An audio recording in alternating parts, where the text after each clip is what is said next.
Louisiana's second congressional district seat is now open. Cedric Richmond, the former Democrat incumbent and now senior advisor to President Biden, his position is now it will now be filled for this seat on March 20th for a special election. If no candidate reaches a majority, then there will be a runoff on April 24th.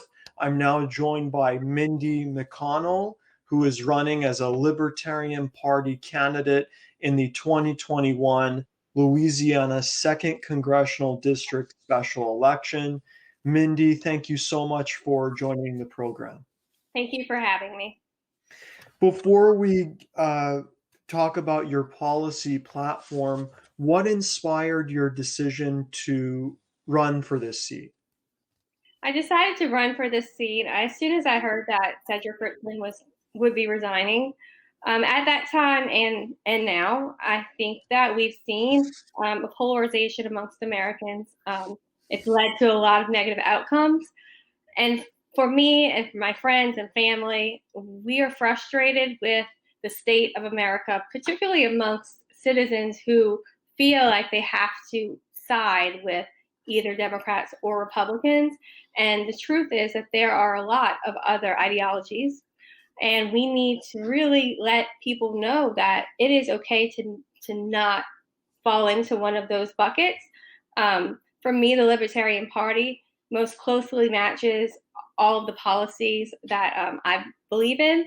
And so I really feel like it's the time for people to look at other options and know that it starts with getting other people in office who are not Democrat or Republican. That's the root of the problem. We have these two big money parties that are controlling America, and at this point, it's not what's best for most citizens. Do you align with? Is there any differences that you may have as we get into the policy platform philosophically with the Libertarian Party? So the broad philosophy of the Libertarian Party exactly falls in line with my own beliefs. I am 100% for small government. I oppose big government whenever it pops up. But overall, it's really not about being anti-government at all. We certainly need a government to run a successful country.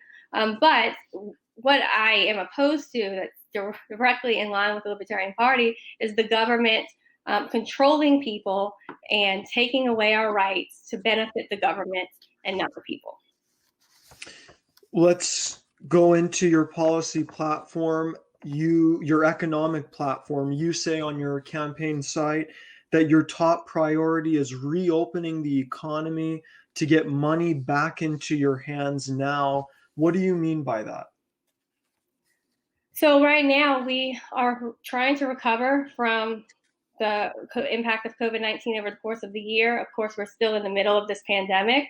I know most Americans are getting very worn down, and a lot of Americans right now are still trying to figure out how they're going to survive, particularly people who are either unemployed or who were former business owners, current business owners who've had to close their businesses.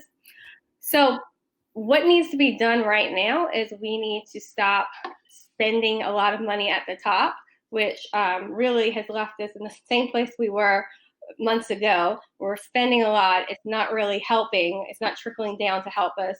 But we, at a state level, we are regulating the heck out of small businesses, and it is causing people to not be able to generate that income. So what needs to stop are all of the regulations that are trickling down to smaller governments because of the pandemic, and we need to just let people run their business as they see fit and get people back to work.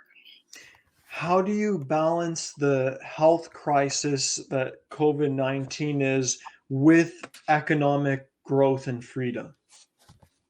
Yeah, I think that we have enough information now to understand what COVID can do. It is certainly a dangerous virus, and we need to take it seriously.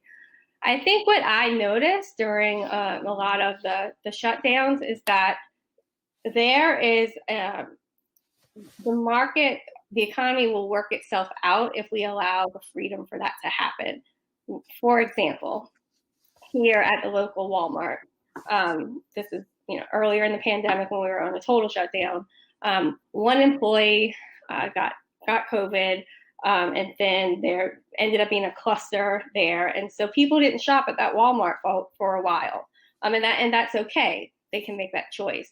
And then some people felt like, well, I think Walmart's cleaned it up, so I'm going to return there. Other people just shifted to a different store altogether. On the internet, I was constantly reading people saying like, oh, this store, this grocery is really doing a great job with sanitizing, with gloves, with masks. And so more people were going to those businesses. So I think we need to let businesses compete with each other. And what we'll probably see is businesses competing in come eat at our restaurant, come shop with us, come play at this arcade. We have all of these safety measures to drive business to our business. But when we take all of that away and we don't even have the ability as business owners to offer these things to people, that's where we're at now. Everybody just has to sit home and not make an income. What about for the customer? If there's an individual who has pre-existing conditions or who's a part of the elderly population, should there be any restrictions or regulations to protect or any, extra laws to protect those individuals from getting infected with the virus let's say at a restaurant? Right. Well, I think that it's a personal responsibility to proceed within this pandemic as you're capable of, or process, take in your own limitations. If I'm elderly, if I have pre-existing condition, I'm going to stay home. I'm seeing that even within my own family. Every Sunday during football season, we gather, we watch football together. But my grandmother, my elderly aunt, they don't come when they normally do. They stay home, and they're fine with that. And it's those kinds of personal choices that people need to make. I do think there is a responsibility for local governments to share information, to offer suggestions. We are suggesting that people stay home. We are suggesting that people wear a mask. And it is critical that we're washing our hands. They definitely need to pass on that information. And there's probably some area for regulation if there are things that come up that are just really dangerous. For example, I think it's fair to restrict very large gatherings indoors. Certainly when we are at these peak numbers. So things that are just grossly negligent, I think the pandemic allows for that exception, but overall people should make their own personal choices. Switching to education, you say on your website that as an educator and mother, you're truly passionate about education reform. Is education reform the most important issue of your platform? I would not say it's the most important issue because I don't think that education is in a state of crisis where if we don't fix it now, there will be a devastating effect. I think it is amongst the highest priorities because people keep trying to regulate it. And so when that is happening, I want to be sure that I'm there to prevent that. I think the Department of Education is way too big. I'm not quite ready to say we don't need it at all, but I'm pretty close to saying that we don't need a Department of Education. There's definitely a solution to pare down what that agency does. And what would your solution be? So I think if we completely eliminated the Department of Education, then the financial pieces that the Department of Education handles can be shifted to other government agencies to handle the financial end. That's actually the only value I see in the Department of Education. They do distribute federal funds for education. They handle financial aid grants. Outside of that, on the policy, there's just no need for a federal agency whose sole job is to give their opinion on education policy and make suggestions to states, and really even the regulatory stuff like overseeing how states are implementing grants or funding. There's just a lot of oversight, almost to the extent of it's just they oversee things in my head because they need to be doing something, and there's not really much else for them to do. Do you feel though that an argument that could be made for for more for federal oversight of education is that certain students may fall behind in certain areas or subjects in one state, but in another state, certain students may have an advantage in certain subjects, and those students who are proficient in those subjects will have more success in the workforce? Yes, I mean that is the argument there. That's the argument we have currently for how things are playing out since No Child Left Behind was introduced. But I can tell you that that is still the case. I mean, affluent communities, the public schools there, kids are probably doing better on standardized tests, and they're probably showing a different skill level than children in poor communities. That's not because of Common Core. It's not because we're all learning the same thing. So that's not impacting the students. Just because now everybody is held to a standard in most states, it's not fixing the problem at all. So that argument is invalid, honestly. So you mentioned there that, like, certain students from affluent backgrounds, will have more success on education compared to those who are in low income situations. So how would you bridge the gap?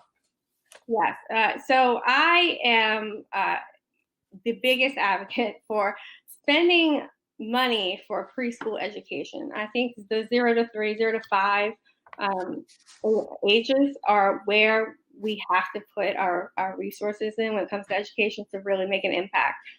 Because what we know as educators is when kids are coming into kindergarten, if you're from a family who has parents who maybe have a high education, parents who make money, make more money, then they are giving their 0 to 5-year-olds a lot of resources and experiences that parents who can't afford it aren't providing for their young children. So just things as simple as bringing, your 2 or 3-year-old to a museum, or vocabulary usage and exposure to vocabulary, reading. There's just a ton of things that young children are getting when they are coming from more affluent families that they're not getting in lower income communities, to no fault of parents. It's just that it's an access and opportunity issue.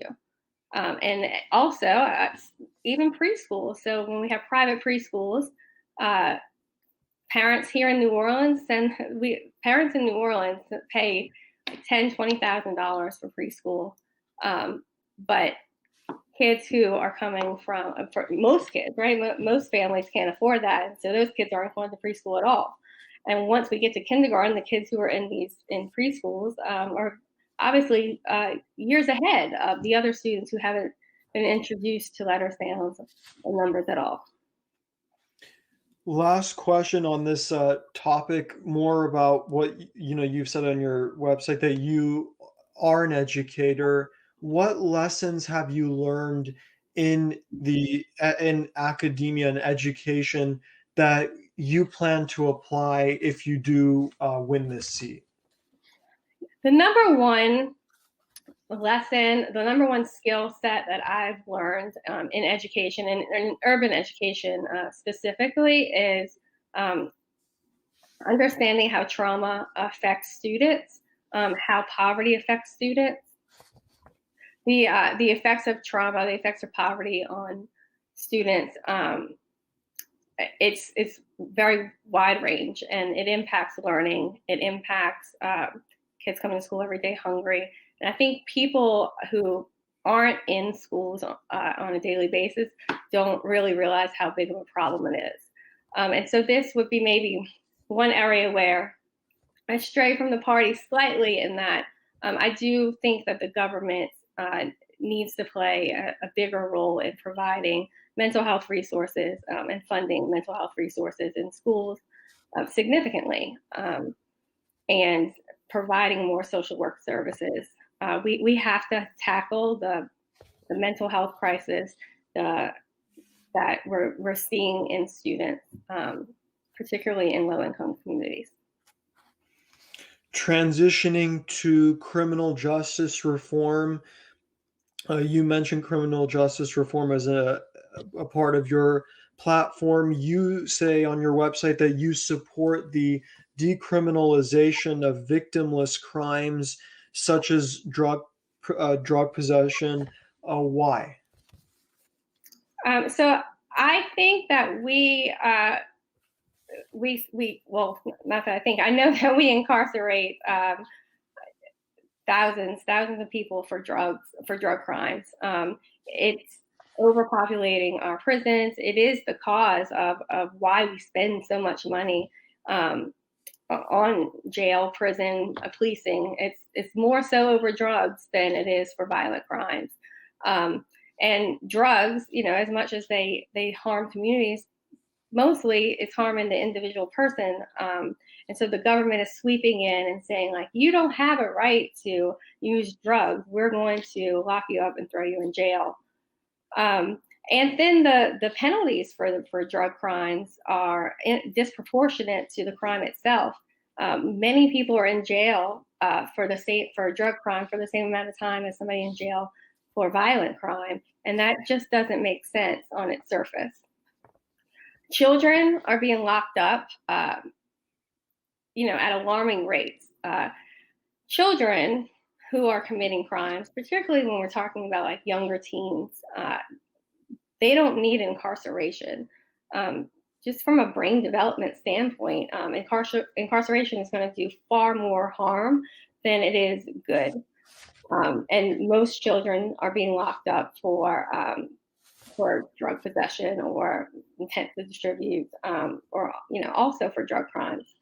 So overall, criminalization of drugs has caused us more problems than it is doing good. You say on your site as well that you say under the criminal justice platform, the section on your campaign site, you say that government force must be limited to the protection of the rights of individuals to life, liberty, and property, and governments must never be permitted to violate these rights. How do you balance security and order with liberty? So the government's purpose is, as far as criminal justice, is to make sure that individuals' rights are protected. Nobody else is harming another individual. So if it's not a crime of force or fraud that's harming another individual, it's not the government's place to make something a crime. That is where civil law comes in. Can be crimes can be it should be crimes, but things can be remedied through a civil avenue rather than a criminal avenue. Most things can. So if something's not, I'm not acting in a way that harms another person or is fraudulent and harms them, not in a physical way, but in a different way, then that's not a crime. If you may hear those, you may hear a counterpoint that what you're saying could maybe let some people off the hook, and certain individuals do need to be held accountable still. So individuals absolutely need to be held accountable when they harm another individual. Outside of that, then the accountability is going to come in through um, fair justice, civil court. You, you know, it's just the government has become really, we're in this police state where the government is making everything a crime, locking everybody up at the drop of a dime, definitely disproportionately affecting minorities. But we have made everything illegal. If I move to Florida and I don't register my car within whatever 30 days, and I get pulled over and I get a ticket, then I don't go to court, they're going to arrest me and put me in jail. That's where a lot of our money is being spent, and that is, I mean, that's inherently wrong. That's not what government policing and the criminal justice system is designed to do. It's almost gotten to a point where the government is constantly looking at how did we break the law? Oh, let's make another law. How did you break that law? It's gotten really out of control. Back to economics and government spending, taxes and government spending on your platform, you say that you support a flat tax, at the federal level, flat tax in conjunction with itemized deductions and credits. Why do you support a flat tax? So I believe that taxation is theft. I also understand that in our complex society in America, we are definitely in a place where we have to fund the government until we can scale it back over time. And so the fairest way to do that is to make sure that everybody is paying the same amount of taxes. It doesn't make sense in any respect that if I work, I have to pay my money. I have to pay some money to the government. But if I do not work, the government will give me money. Or if I go to college and go to medical school and I'm a doctor and I make a lot of money, I have to pay more taxes because I make more than somebody who makes less. There's no sense to it. It's not fair. It's taking away money that I rightfully earned. And so the fairest way that I see to collect taxes for federal income is through a flat tax. You say that your goal is to cut unnecessary government spending as the primary way to balance the federal budget. What are some examples of unnecessary government spending? So I think that there's so much unnecessary government spending that it's hard to even find a starting place. Just this year, I think that COVID-19 relief is critical, but we've also spent trillions of dollars that we don't have, and I'm not so sure that those trillions of dollars have directly benefited the American people. I also am not sure where the trillions of dollars have come from. We're constantly incurring debt, and nobody seems to be trying to take the federal budget and cut things out of it. Also, on the deregulation end, if we cut out some unnecessary agencies like TSA, Department of Education, that will free up a lot of money. And then in everyday legislative measures, there's just a lot of things that are added in, usually in order to negotiate, that cost us millions of dollars, in some cases billions of dollars. And in Congress just turns a blind eye to it because that's how the corrupt system gets things done. I think we spend a lot in foreign aid, billions of dollars in foreign aid. That's not directly benefiting the American people. Last topic topic on your platform before we finish with the final topic of the show: gun law, gun rights, gun laws.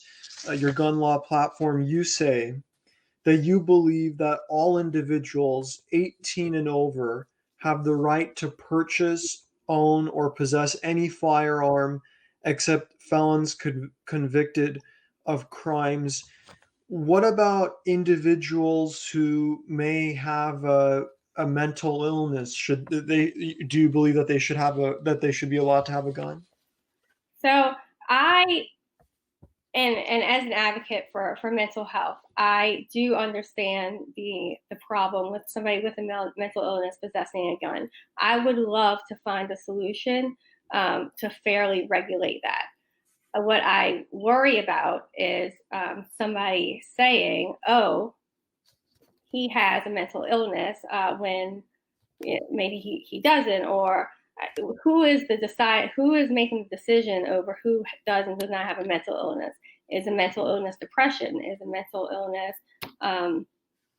anxiety, or is it something more severe like schizophrenia? Like there's just so much there that would really have to be worked through. So I'm not ready to say that yet until um, I hear of, or I can come up myself with how do we fairly regulate mental illness. I would like to see at some point something that's really clear and fair in order to prevent people with a legitimate mental illness from acquiring weapons. And where do you feel like the gun rights discussion uh, is heading? Do you feel that um, how do you try to let me I'm going to rephrase this in a better way. Where do you think there's common ground possibly on gun rights? Because this issue, as you know, it's polarized in many ways. You'll see violent school shootings and other gun attacks, and there it seems like there are sides to this argument that are very charged and pretty emotional. How do you break through with maybe colleagues who will disagree with you on the House floor and reach common ground on gun legislation? Yes, you're right. I mean, I think we are getting further from reaching a common ground. It does seem that at least opponents to to freely possessing guns will at least recognize that it is a Second Amendment right, and they are seemingly willing to allow people to purchase guns if people are run through a background check and if it's super regulated. Um, my argument for people is that again, the, the government is not here.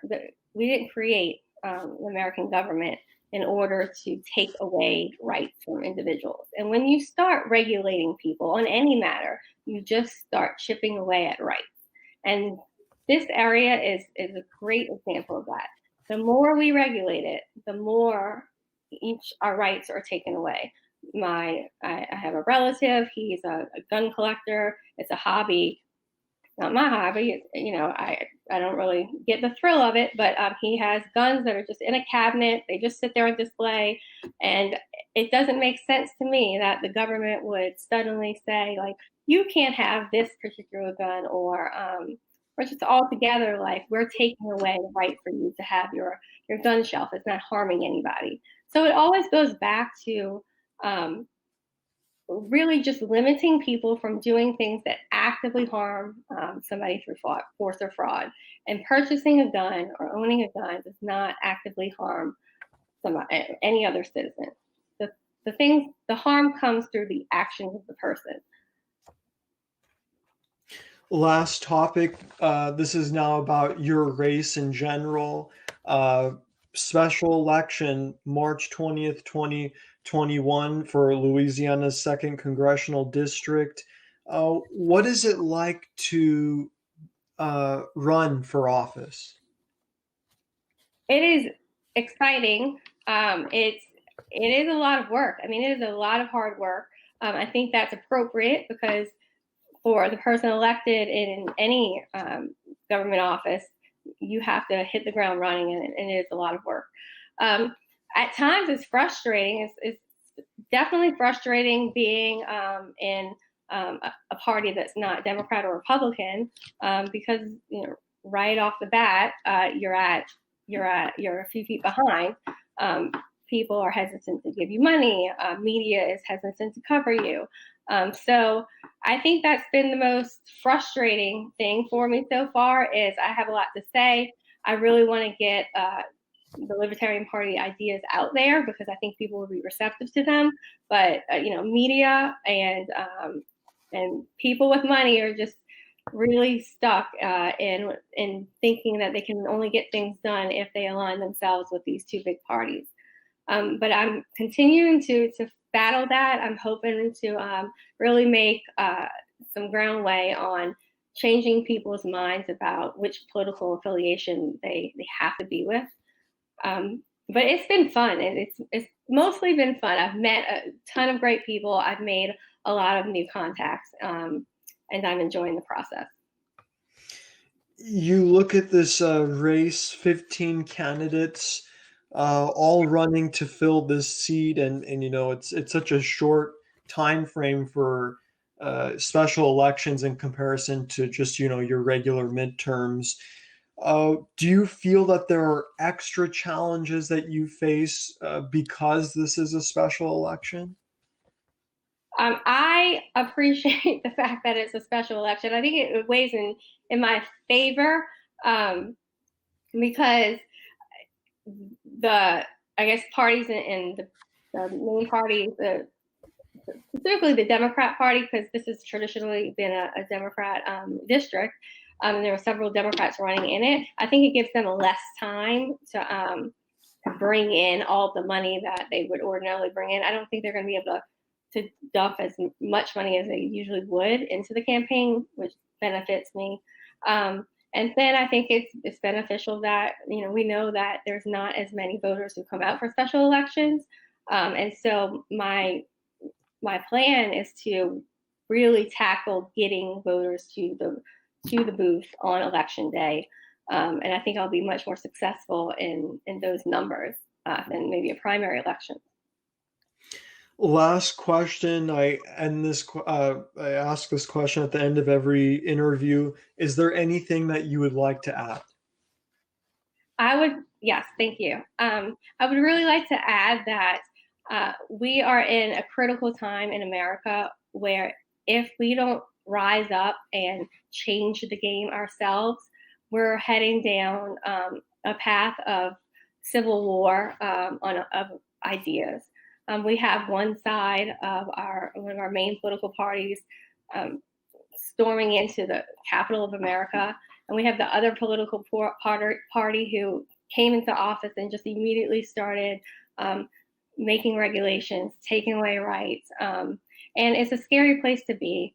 We're also in a state where we're not getting along. We're not getting along at our dinner table. We're not getting along in our workplace, and it shouldn't be like this. It doesn't have to be like this. There is a place for you in the Libertarian Party. There's a place for you in any party other than those parties. And when you really look at what you believe as an American, I think you'll realize that it's time to change the system. Mindy, thank you so much for joining the program. I really appreciate it. Everyone, have a great night. Thank you so much.